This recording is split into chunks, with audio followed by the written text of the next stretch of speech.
Hello, everybody, and welcome to the Dedicated Show. My name is Kate Strashny, and I'll be your host for today. We have a truly exciting session coming up where we're going to talk about how to build and leverage a data community within an organization. Now, before we get started, I do want to ask the audience a question. So, as you're joining us, let us know, are you part of any data communities, either internally within your organization or externally? Maybe you're part of some other data community.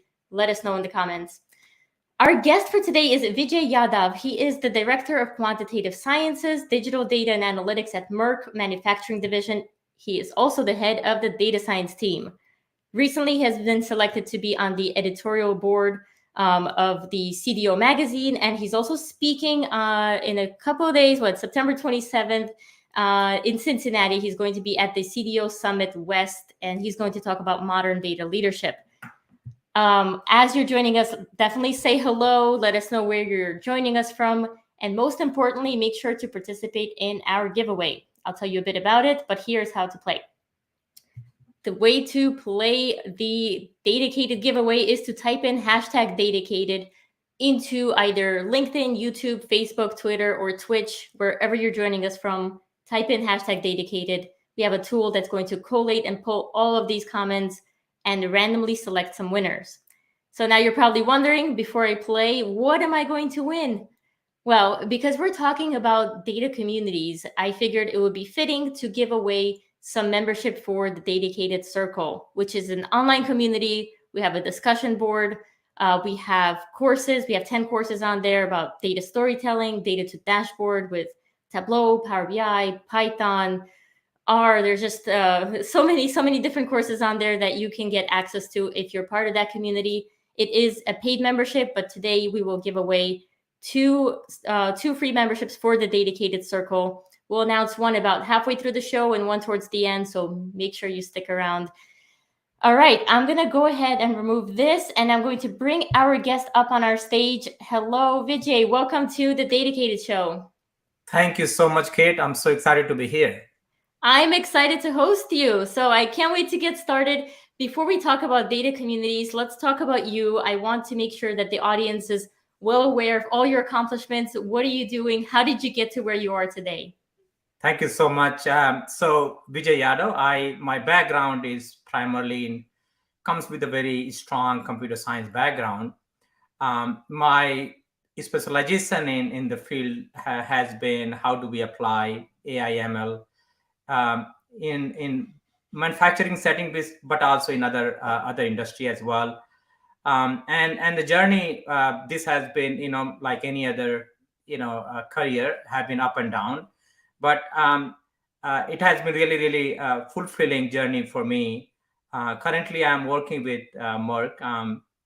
I'm leading the data science team with the manufacturing division. Couple of areas that I other than building, and I'll talk about more of the data community building. But my expertise in the area of how do we develop a scalable data product in a large setting. So it is something data product that can be consumed by not by few hundred users, but thousands of users, right? So that's my specialization, on a technical side, but also data leadership side and community side. I established data community at Merck and in my previous role as well. And I'm happy to share my experience going forward. Absolutely. Thank you for that. And I'd love to hear more about your experience about actually building data communities. I think that's so exciting. I think it's top of mind for probably everyone in our audience who are either part of a data community or wish they had a data community to be a part of.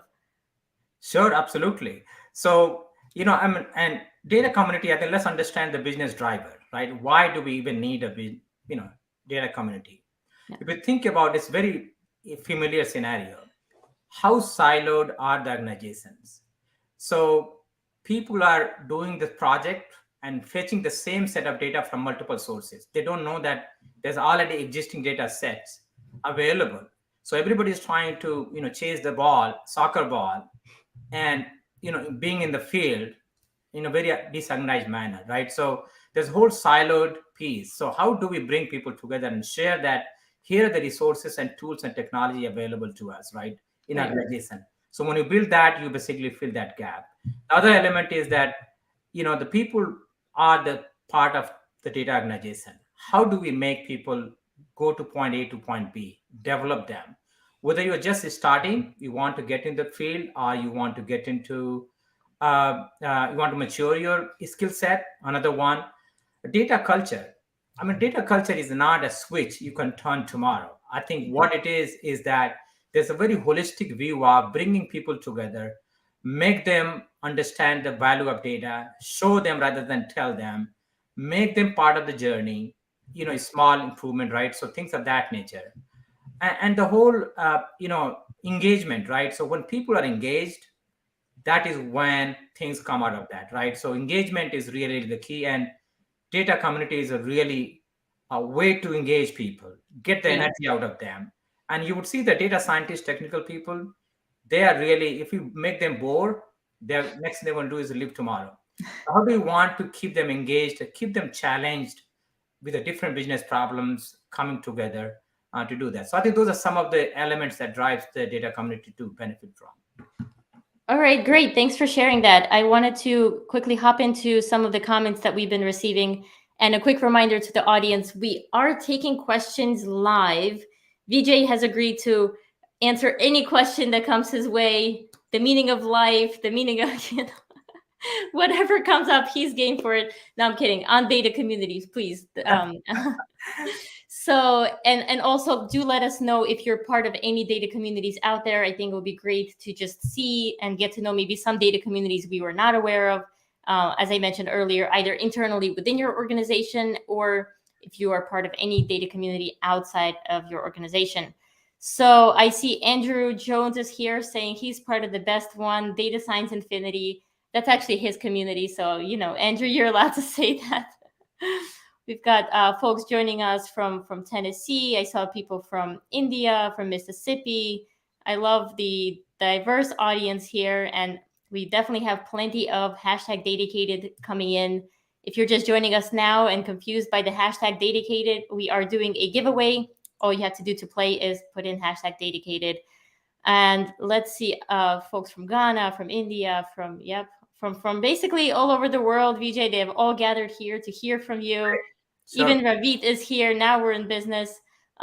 So, I think we can start talking about maybe more of the benefits. I know you listed out a bunch of benefits already, but I think from an organizational standpoint, why would a company, let's say we're a company ABC, right? Why would company ABC want to create a data community internally? What are some of the benefits for them? Sure, thank you. So if I have to categorize the benefits, there are four categories. Number one is what we call collaboration, right? Every company want, and the way you collaborate, you want is whole knowledge sharing piece, right? It's very much you want to, knowledge is really a asset that you want to reuse again and again, right? So if you have a data community, there's a knowledge created once and consumed multiple times. That's number one category. Number two is solving the business problem. So, when it comes to, take the collective a talent of a company, right, and bring them together, give them a small problem, right? Bigger problem, you have to have a project for new ideas, proof of concept, proof of value.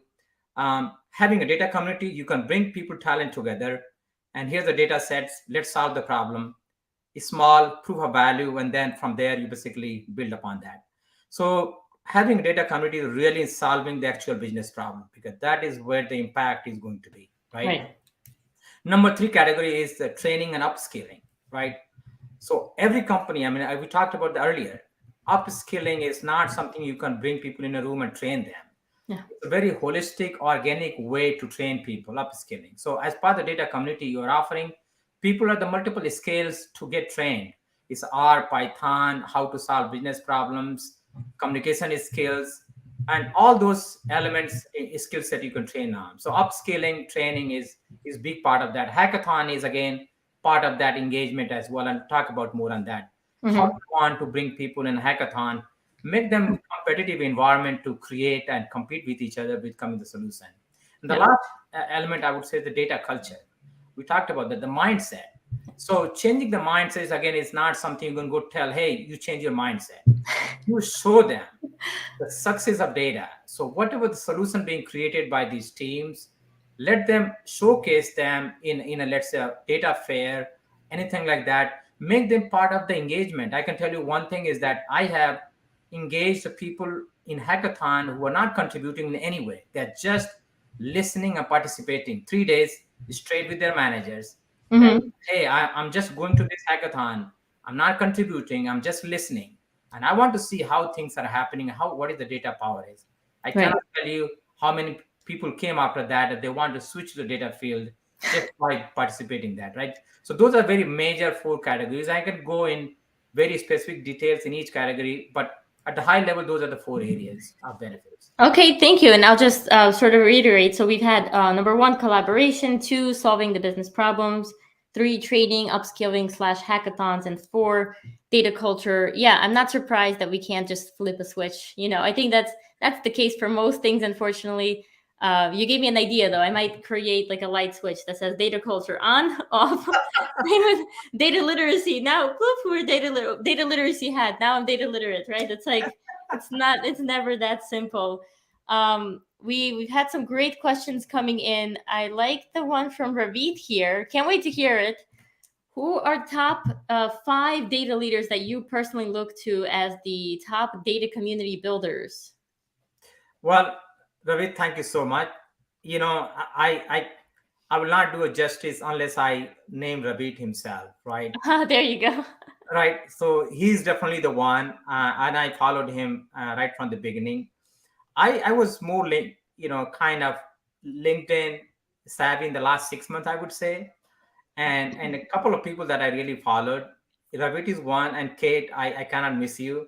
Oh, thank you. Yeah, building a community, and I think that's another region that I really followed at least two of you. Harpreet Sahota, he got really good community of people. Yeah. I think there are other members as well, but I would say maybe these are the top three for me. I'm pretty sure there are other ones as well.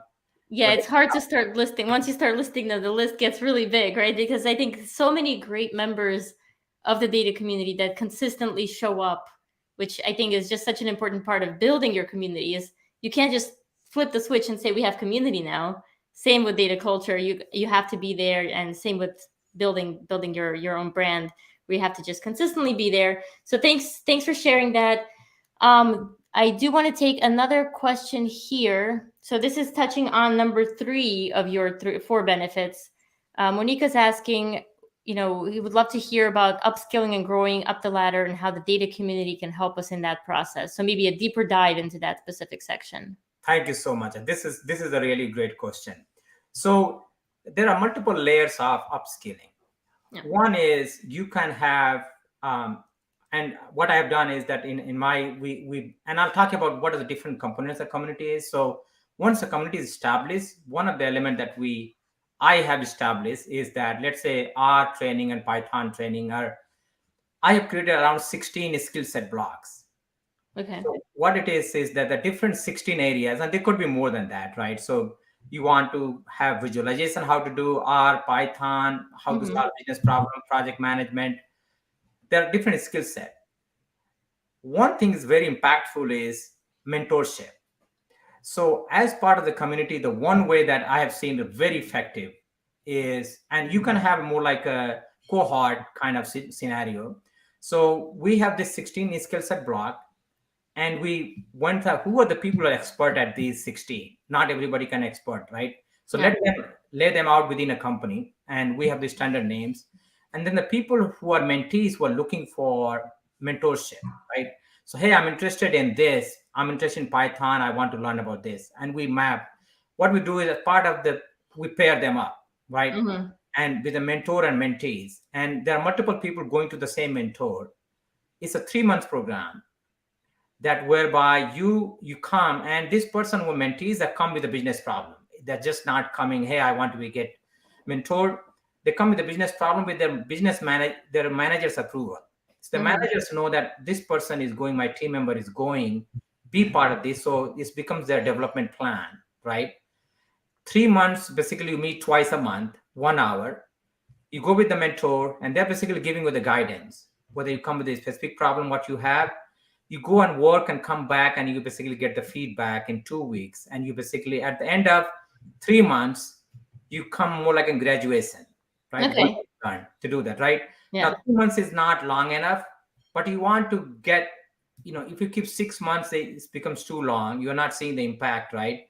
And in the beginning, you specify the criteria as to what do you want to accomplish through this mentorship program, right? So Right. this is one-on-one type, which is very, very impactful. I would advise if anybody establishes Yeah. community, this is a very impactful way. And there's a whole group training. So we have 8 weeks training programs, let's say for R or Python, and you join a program. It runs 8 weeks. New batches start next week, and basically so on. The Right. reason 8 weeks is the time that you don't want to spend too long. You want to go from point A to point B. The content is already created. There's Mm-hmm. somebody who's moderating that, right? So we have volunteer as part of the data community steward who are basically going through the moderator program. The content is there. Do the hand holding. And one thing I can tell you is that adult learning is different than the student learning, right? We cannot force people to, hey, go in the class and learn it. Yeah. Hand holding, adult learning is a very different way. Make them a cohort in a batch. They're learning together. They're talking to each other. They're in the same boat. They're kind of sharing their pain. They're not feeling bad. Oh my God, I'm the only one having a problem. There are 5 other people in your team. Yeah. Right. So that creates a very learning environment for them. So that's another group of upskilling area that I do that. And the last thing Okay. I would say is quickly, and then we can have a question. Yeah. The one-on-one mentorship. So everybody wants to. The mentorship is one thing. I say, let's say you want to grow in career, you want to go that. I would say you go find a more like a permanent mentor person for your career. So let's say you are in data scientist, go and find a mentor who is already senior data leader, data scientist, and ask them, hey, can you be my mentor? Can you be my sponsor, right? Or can you be my advocate, right? Right. Having that will take you, at least they can be your PR person to put you in the next role you want to be, right? So Right. that's how you want to leverage them as your champion for getting to the next role and speak on your behalf. And I think you had great advice, and especially the part about mentorship. I feel like we can have a whole other 45-minute discussion on just that topic, because it's, again, also not as easy as saying, "Hey, Vijay, can you be my mentor?" And you're like, "Yeah, I have nothing else to do, right? I'm just gonna be your mentor now. Like, I'm just gonna be your sponsor." It's not always that easy. But I think having a data community sort of helps you at least identify the right individuals to go to, right? As opposed to sitting on your laptop thinking, who do I even approach? Especially if you have in-person trainings or in-person sessions where you can talk to each other, go to the instructor and see if they know someone. Um, any maybe one tip that you have on actually, once you've identified a mentor, how do you ask them the right way, or how do you approach this the right way? Yeah, no, that's a really good point, and that comes all the time. Yeah. I can tell you, I have I have received so many requests to be a mentor for so many people. Of course, I have Right. the capacity to take that many people as past, but it takes me a pride if someone comes to me. I Yeah. guarantee you, if you go reach out to somebody that, hey, I want to grow my career and I look up to you, Yeah. and can you be my mentor? Here's what I'm looking for. I am hard to believe somebody say I don't have a time, and I can tell you, even I'm busy. I see the empathy about the person who wants to grow, and I want to be part of the success, on someone else. I mean, that's a biggest satisfaction for me that comes in if I see someone, succeeding just because I help them in any way possible, right? Yeah. I think reaching out and be open. Listen, the worst thing the person can say no. Yes, So you that's shouldn't true. take, yeah. Don't be hurt by that. Oh my God, I said, go to the next person, right? Somebody is going to say yes to you. I Yes. guarantee you. This is how it works. People can take the time. If they're busy, they can take the time after hours actually to do that. So Yeah. I would say be open-minded. Don't be afraid. I think the first thing people have afraid, if the person says no, what I'm going to do? Well, you're not. Nothing. Yeah, nothing, right? So I would say just reach out. The Yeah. only other thing that I will ask you, a tip I'll give you, sometimes you have to know the person a little bit more. Yeah. Is the person you think, you got to know that person a little bit more. Is the person you think he can be your mentor, right? What have you seen in him? how engaged is he, Right. how he's open to helping people, right? So mostly the people who are trying to help other, they will be more willing to take you as a mentee. All right. Yeah, very good advice. Thank you for sharing that. We have another question on upskilling. So, actually, more questions, but we'll take one more on upskilling. So, I am is asking, what are your thoughts on having a fully remote trainings for upskilling and as part of the community? Maybe you could tell us more about how it's currently run, like the 8-week sessions that you talked about, or the 3-month sessions. I think you mentioned most of it is already pre-recorded content, especially for the cohort. Is that all run remotely, or do you have in-person sessions as well? Yeah, it's remotely actually. And COVID time, we use that so heavily. Frankly speaking, that was the time we experiment a lot of things that we could not have done otherwise. So it's very much remote. Just to make clear, when I say content, I'm not recording and people not listening the recording. What I'm talking about, the training content, for example. So let's say we got a Python training and R training. We already created a syllabus for 8 weeks. What exactly will be covering that? And what are some of the data sets who will be part of that? So that content is created. The moderator or the person who's giving the training is basically going through the same content live, whether you are remote or whether you are in person, right? So the content is basically, the structure is created, the data set is created, the business problem that is basically has been drafted. So person who is conducting the training, they don't have to do the groundwork every time. Right. It's already created. You just go and run through it. Yeah, that makes sense. You can actually scale it in a larger You can organization. get into that. So going back to data communities in general, right? We listed out some of the benefits, but I think let's hone in a little bit on how a data community can help three groups of individuals, right? One is the entry level person who wants to break into a data career, data science, data analytics. Two, an experienced data professional who wants to level up in their career. And lastly, the data leaders, right? Those who are running the organization. How does a data community help? And does it actually help all three of those? And maybe are we missing another group? I don't know. Who else it can help? No, I mean those are the right three people as well. So let's talk about the people who wants to come into the data field, right? I'll give an example. Someone I was one of the intern within Merck. This person wanted to career in data and analytics, but he didn't have any background, right? So one of the thing I wanted to, and the best way really want to give someone experience is through hands-on. So what I did in that particular case is that and he was really good at the project management. So what I did was I assigned him a small data science project. Just you manage the data science project yourself because you know how to manage a project. The idea behind that was let the person see what does it basically involves a data science project, right? So part of the team were data scientists, data engineers, architects, and this person is playing the role as a project manager. Right. Now that is, he saw all the people playing their role, and that give a big context. How did they go about solving it, right? So if you can just make them see things through, that's the first step, right? If you are a new, just be part of that, right? Go to a data science team, say, hey, I'm good at project management. Can you Yeah. give me a small project to run? You see through that. That's basically one way to do it. The second way was become a part of the hackathon. Almost every company is holding the hackathon. I said, Yeah. here's I bring to the table. I am subject matter expert in this area. I'm a business acumen knowledge. I want to be part of the hackathon. Let me see what solution being developed, R, Python. At least you should know is something interested to you. Are you interested in that, right? So you got to gauge yourself just by getting more information, getting more engaged. And once you get the interest, then join the a training program, right? If you're new, first of all, then you join R, Python, whatever your interest areas are, do that. Join a mentorship program. This is all things are coming to you as a free, right? This, you're not asking for any approval.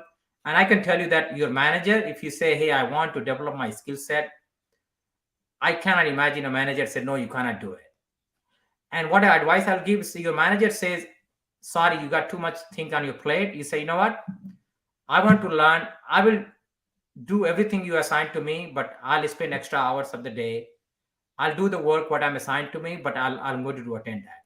Sell that to your manager, right? So you are taking extra effort basically to do that, and no manager can say that to you to do it, right?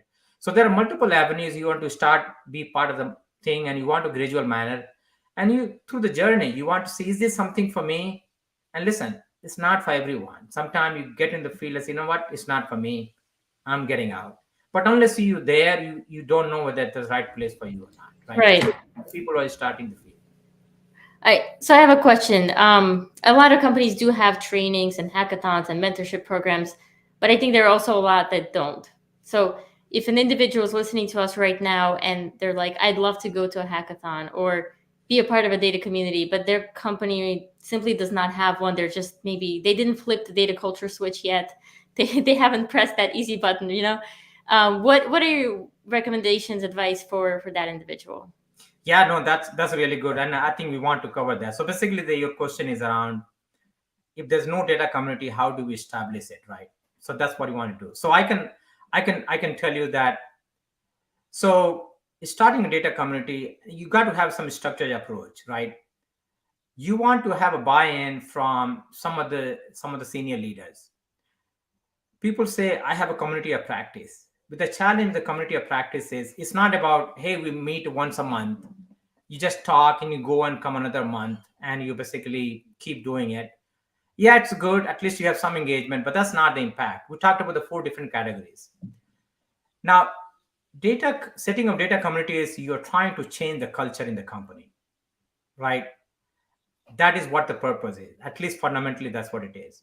So if you want to really establish a successful data community, and you're a data scientist, you're a data leader, and maybe you're not, you want a data field, you can start data community yourself.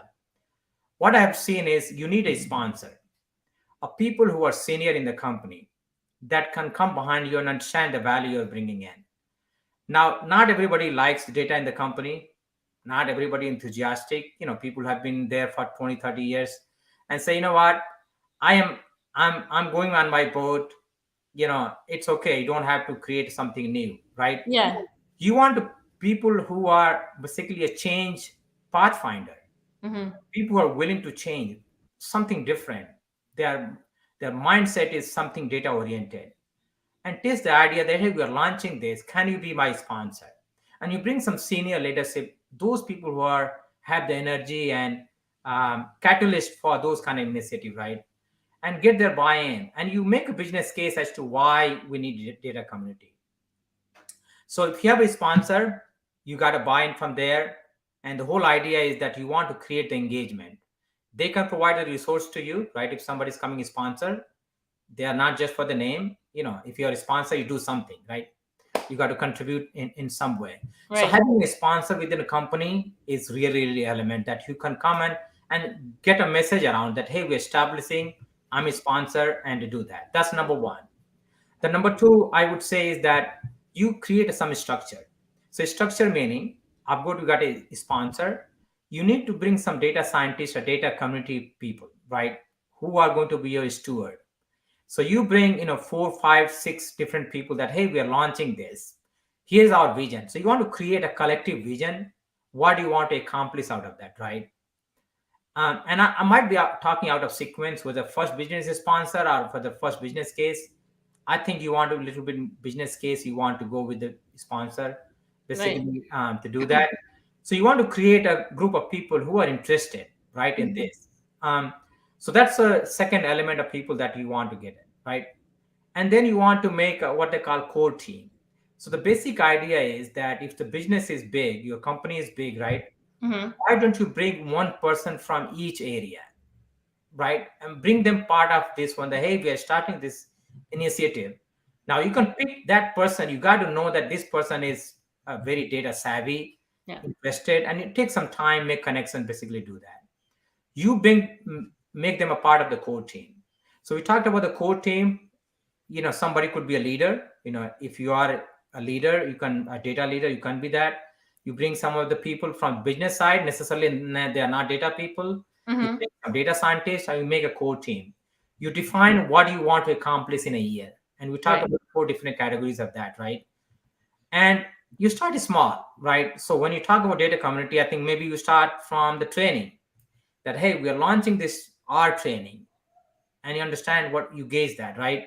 Yeah. And your name is getting out there, that this is part of this community, we're launching this, and let's start. That's one session, two session, and you basically have it. Now people know that, right? One of the tip I will give you, that how do we communicate with the community member? So there's a really critical piece. How do people know about this community, right? Mm-hmm. So I would advise you, if you can create a portal within a company, like a SharePoint, very simple piece that you can basically do that, Yeah. and start people enrolling. Objective here, the team members, here what we're doing, create some news section, right? So if there's any event taking place within the company of the data, you create that, people will come to see the news, right? So you can start small, and basically grow upon that. Mm-hmm. The key thing is, how do you want to engage them? And that is a very critical piece. So sometimes people are very energetic in the beginning. Yeah. 1 month goes, and boom, it drops. So you Yeah. want to be thinking, you want to keep engaged, right? And the whole idea, you see Kate all the time, is she's engaging people every day, right? Same thing with any community, right? You got to engage, you want to give something for them to come back, solve the business problem, right? So if you come, take a 4 or 5 people, and I've gone to a session where we brought few data scientists, data engineers. We got the business problem. 3 days, we are going to a site, sit down in a room, bring the business in. We're not doing anything else. We're just solving the problem for 3 days. Proof of concept. Is business likes it? They love it. Now you can come back, and now you can industrialize the solution using your larger team and make a project team, right? Right. There's a lot of ideas. I would say start small, but sponsors are the key. You define what you want, right? And then Right. you go slowly, all the four different benefits that we talked about, and basically build upon it. Yeah, I think from everything you said, I think the getting the buy-in is probably the most important because that's at the beginning, making sure you have the business case and the vision. I think probably the hardest part after you get all the excited people in is keeping them excited, keeping them engaged. And I think I definitely want to touch on that. First, I do want to do that first giveaway because we are sort of past the halfway point. It was just so interesting. I didn't want to interrupt. Quick reminder for folks: we are giving away a dedicated circle membership. Just hashtag dedicated to play. There were a few comments. I think Christine had a comment that she loves being part of the dedicated circle. So thank you so much, Christine. We do have some fun ways to engage the community in there. And someone else here said that they'd love to be part of that community. So here's your chance. If you want to be part of this dedicated community, just type in the hashtag, and I'm going to do the giveaway in just 1 minute. While we wait for that 1 minute, I want to touch on that engagement piece. I think you said it first, being there. Like I try to be there every single day to engage with my community. Sometimes that's a bit tough, especially when you have the full-time job and it's like you're trying to run this community.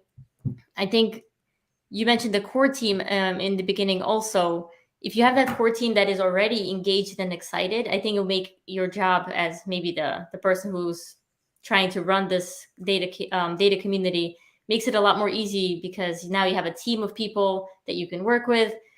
But Vijay, I want to hear from you sort of some best practices on how do you keep engagement levels higher in your data community? Yeah, I mean, okay, that's a very challenging part. Yeah. There's, and I have been in a situation where I created the community. It went flying like a rocket, Yeah. and within 2 months, it basically started coming down, right? So how do you stop it? So one thing that we found, I learned from it. If you engage too high level of people in your core team, it's not going to work. Those people are busy. That's true. So I thought, let me bring from different sites some senior leaders, and they were so excited. They came to the first meeting, and second meeting they just disappeared. Right? So we had a monthly core team meeting. What we Yeah. learned is that you, within their organization, you still be connected with them. Bring people who are more little bit in the middle somewhere, that they can be engaged, or they're enthusiastic about that, and maybe a little lower than that, right?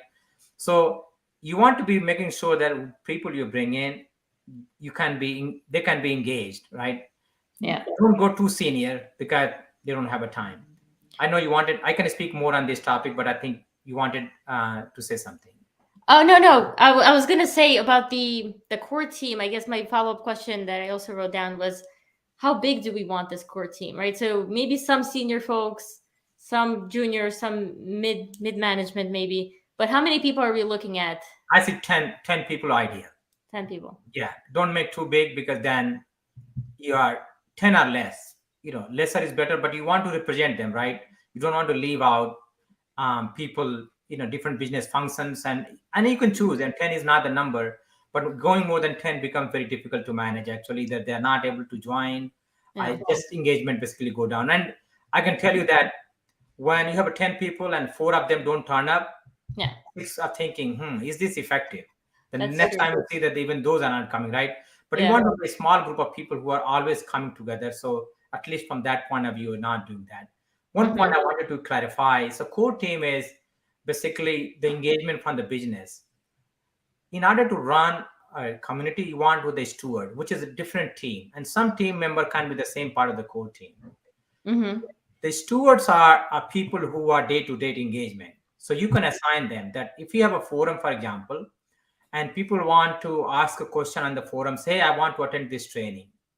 You want to be assigning people, one of the data steward, a community steward who is going to answer the question. One person is managing the events, right? So coordinating all the events taking place as part of the community, right? One person is managing all the training piece, right? So you want to divide that among the steward people and rotate them, right? Right. So maybe rotate every 3 months. If somebody says I did my part 3 months, absolutely. You got to so that way you have the energy going. And sometimes somebody comes in new role, 3 months is a good time for them to be excited, right? If they Yeah. get bored, and you just keep rotating, and your energy level be basically maintained that way. That's a great point. That rotational program. I'm just remembering my time when I was in corporate gigs. Those were the most fun. They actually did last about four to 6 months, and you have this crazy excitement and energy, and then things become repetitive, and you sort of need to be transitioned out, and somebody else comes in. I think that's a brilliant tip. On that note, are you ready for the first giveaway? I know I am. Okay. All right, good luck, everybody. We will announce our first winner now, and then make sure you keep the hashtags coming in because we will announce a second winner at the end of the show. All right. Well, Christine's already in there, so I will draw again. Christine, you've won. I'll send you something else, Christine. I'll send you like a dedicated something, a cup or an apron or Alberto. All right, Alberto, congratulations. You are the winner of the dedicated circle. I will make sure to follow up with you after the show. And now let's continue. Okay, so you mentioned sponsors, and one question I had in the back of my mind this whole time was, who is generally a good sponsor for a data community within an organization? What are their titles? Yeah, so in my case, these are people at senior level. I said the VP level, Yeah. vice president level people to do Mhm. that. Now, one thing you want to be choosing the person you think he's willing to accept the change, right? Mhm. Not against other people, and other people are really do. So I think when you choose that, you want to make sure that this person, you have seen them speaking, talking about that, you get some information about this particular person, how willing they are willing to change. Yeah. Because I think someone has to understand the value of the data, right? Mhm. You can't be a sponsor just for the sake of name of it, right? If you come there, you're going to support the team, you want to keep the energy level. If you provide them the funding, if they want to bring outsider for the training program or mentorship program, or if you're solving a business problem, then if they want to go and talk to the leaders in their organization to support them in any way possible, holding the hackathon event, they can send a message that we're hosting this event, right? So things of that nature. So I think the key criteria is the leader you're choosing Mhm. is someone who's a data savvy. He understands the data. He's going to be a champion of the data on your behalf. Yeah. So it's there's no magic formula I can give that to you, but I think you have to really see those things, that someone has energy and willing to be open to the data, being a data champion. Okay, yeah, good point. I think obviously having some data expertise and excitement about the topic is ideal, right? So they can actually not get bored and know what they're talking about. That's awesome. I think I want to shift our focus a little bit more technical, where let's say people have bought in, they understand why they need a data community, they see the benefits, the value. Are there specific tools or technology that you can recommend that folks can leverage for creating a data community? Yes, I think let's not go too crazy on that. What I've seen is that a SharePoint portal, for example, is really best way to start with. There are other tools, especially. So think about, one of the solution is you have Stack Flow, right? So anytime you have a question to answer, you just Google it and Stack Flow comes at the top. Right. There are certain tools that you can basically go and adopt, that Stack Flow type of tools within your company. Mm-hmm. You make that part of the forum where people are raising the question, and you basically give that answer, right? And somebody is moderating that question and answer. Yeah. So having a forum for discussion, that's one way to engage people. So somebody has a question on, hey, I'm having this problem in Python. Have you seen this problem? And within half hour, 1 hour, you see the answer. It is already listed as somebody responding to them, right? So using some kind of forum tool, a discussion forum tool, I think you can go and find it. We use a very simple. In fact, we develop our own tool to talk, create a more like a forum where people can post a question and do that. But you can go and outsource and find a solution for that part of that. But having a community in a SharePoint, a very simple way to create a website, list of people, do that and create engagement. That's the best way basically you can start going. Yeah, I think the simpler the better, right? Especially if you're just getting started. A way to talk to each other, upload some files here and there. Yeah, absolutely. One thing I would say is that what I've seen is, so creating a knowledge on SharePoint is not a problem. Yeah. Finding and searching is a big problem.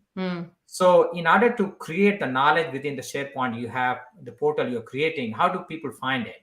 So if somebody asks a question, somebody answered it. Yeah. Do you want to answer the question again? It's already there. Somebody answered it. How do you find it?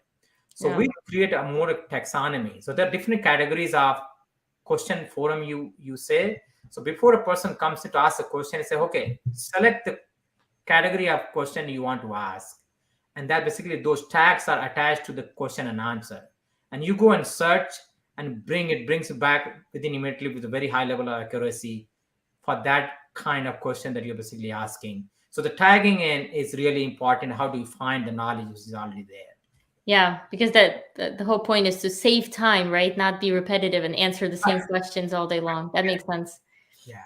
So now let's say we've built this community, we have people, they're engaged, we've helped the organization, garner some of the benefits that you've mentioned. How would you define success like this? Now we have a data community and it's successful. What are the criteria for, let's say, a year from now to call it a success? Absolutely. No, so that's a really a great point. And why not? If you're not giving the success, then why the heck you have been creating, right? If there's no business value, then there's no point of doing that, right? So a couple of areas that I can see, we talk about that, right? So let's talk about the people. As part of this community, let's understand how many people did we train, right? How many people did we mentor? And you can set the target that, listen, this year we are going to mentor, let's say 30 people, one-on-one in different skill set. That's your target. You can have, let's say, two cohort, really 3 months each. Yeah. Sometimes you have 3 months, give a gap 3 months, and then another 3 months, 15 people in each, you met your criteria, right? So number of people getting mentored one-on-one is one success criteria. Number two is people are getting trained. So if our training you're giving, how many people attended the training? Right. Let's set the target, right? So how many are basically do that, right? That's another factor. And this becomes a really critical piece for you to sell this value for the next year. Yeah. Want to get the funding, you go to the sponsor, they can go basically go and champion it, right? To do Right. that. So that's a very direct impact on people themselves. Let's talk about the business problem themselves. Mm-hmm. So hackathons. So let's say you want to have a 2 hackathons in a year and maybe 1 hackathon a year. You can have either fully managed hackathon where you bring people on site for 3 days. That takes a lot of effort and time on place. But you can have a Kaggle-like hackathon, and we develop our own tool here at Merck, where how Kaggle handles a hackathon. You give a data sets problem, Yeah. and here's what we are looking for: the accuracy. Here's a prediction we want to look for. Here's the accuracy model, your leaderboard, and people love it. Yeah. Basically, do that, right?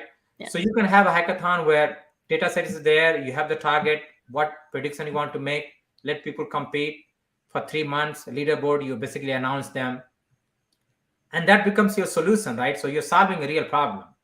Take that solution and go back and really implement it, right? Right. So that's outcome that you basically want to see. So how many problem, how many proof of concept, how many proof of value you created, and how many were really converted into the actual solution that were rolled out, right? So Yes. that's the criteria that basically you can take to measure the success. Yes. I guess it's important to document all of this, and especially at the beginning as well, set some metrics for what you're striving for. I guess that would be part of that vision, right? That you're designing with that core team early on, and then tracking progress, making sure Right. you're actually hitting those metrics. And if not, then I guess work a bit harder, especially Yeah. towards the end of the year before you have to ask for funding or anything else that you need to continue the program. But I do think it's so important, and I'm seeing in even in this live stream, people are excited about the idea of a data community. They're excited about data in general, and having just even knowing the place that they can go to have these discussions is already so important. Maybe there's a way to measure that as well, like number of questions answered in the forum or Yeah, something like there that. you go. Yeah, no, Yeah, you touched upon that, right? So how many questions that we basically answered? yeah, How many community member we have? So let's say first yeah, year we started 100. You next year you became 200, right? yeah, How many times people are coming and how long they're staying, right? yeah. Yeah, if and SharePoint has some capability, we have used it using Google Analytics, where we can say how many people are coming, how much time they're spending, right? Mm-hmm. Now those are the metrics that is basically is telling you the health of the community. It's not a really outcome, right? So I came to a site, I spent half hour. Okay, what exactly I impacted, right? Right. But your impact is the outcome. We're solving the problem, people getting trained, getting promoted, right? So those are some of the real the outcome basically we can create. Data culture, we talked about that. So how do we, Right. there's no metrics for measuring the data culture. The one thing you can really see is that how many people participate in hackathons, Mm-hmm. Yeah. right? And people who are not really contributing, they're the business people. So how many business people, kind of participated as part of this community? They're not data people, but they're still part of the community, right? Yeah. That tells you that you got engagement from that. Now we have got analyzed to the level of which sites is more engaging, right? Mm-hmm. So now I said, okay, this site is not participating. Now you can go and take that pull and bring them in that, hey, participation has been low. What can we basically do, right? Right. You can bring those sites, those business functions as part of the community because you understand who is participating more, who is participating less, and you can basically take an action on that. Yeah. And then do you also ask for feedback from your community members? Do you have any feedback Yes, forms or reviews or something like that? yeah, we do. It's every 6 months. We see, what is working, what is not working. Even hackathon, we have a great feedback session. And the hackathon itself is a topic in itself. I can talk 1 hour on just on the how to hold a hackathon, the Yeah. feedback session, how to conduct that. That itself, training. We are watching, how long, if someone joins the training, how many percent of the people are staying at the end? Yeah. Yeah. That's a good metric as well. How many dropped in between? How Right. many get only 50%? Right. Now we go back and say, hey, you dropped. Is there anything, did we do wrong? Mm-hmm. Right? You didn't Yeah. like it. What else you would like to make a change, right? So now you can go at targeted people who are dropping out, they didn't like something, get the feedback from them, and becomes a Right. really great tool, basically get that. So the feedback is part of everybody. You want to get the feedback as close as things are happening, and you basically improve upon it. There's no fixed formula. Sometimes one formula might work for someone, but it may not work for other companies as well. So the feedback should be part of continuous basis. Right. Yeah, I love that. I think getting feedback is so important. Sometimes you won't even think of something that somebody from your community can say, "Hey, I wish we had this," and you're like, "Wow, I didn't." Especially free form feedback, that's my favorite. It's easy to put how many stars you think something is worth, like 4 or 5 stars. How happy are you? But if you leave them one place to put in just random feedback, write a sentence, free form, you'll be surprised. There's so many cool things come out of that. Now, I know we're getting a little bit over time here, so we'll take one more question from the audience, and then we will do one more giveaway. As a reminder, to play the giveaway, all you have to do is type in hashtag dedicated. That is the spelling of it. It's always backwards, so I'm like, which way to point? That's the spelling of it. So we'll take the final question from the audience here from Hillary. Hillary's asking, what actually qualifies someone to build a data community? Do you have to be a data expert first? That's a great question, and Hillary, no, you don't have to. It depends on maturity of the company. Yeah. Where are they, right? So if there's no data community and there's not a strong data community, Hillary, you can go and start if this is what you're doing, right? That shows your passion. You bring people, some of the data people with you, and you can take a lead. It doesn't have to be, right? So I think it depends on the culture maturity, a data culture maturity in the company, but it doesn't have to be something, oh, this person has to be. Of course, you want to engage people who have, who have influence over a period of time. So as you create the community, engage the people, that let them know and the outcome you're looking for. So I would say that you can start, anyone can basically start it. Starting I, is hard, it's not a, I agree. I sort of started without really knowing anything about data on LinkedIn for my LinkedIn community. I just started posting about the topics, and it sort of snowballed. I do know a bit about data now, but about eight years ago or so, when I just got into data, I was very, very far from expert level. I still not an expert, but still, I think you're right. I think as long as you have the passion and you can surround yourself maybe with the right people within that core team and make sure you have some experts, you can still be the one championing it and selling the value. Absolutely. All right. I'm going to go ahead and share my screen for the final giveaway. Congratulations again to Albert. This is from the last one. So I'm going to draw again, and let's see who our lucky winner is for the second.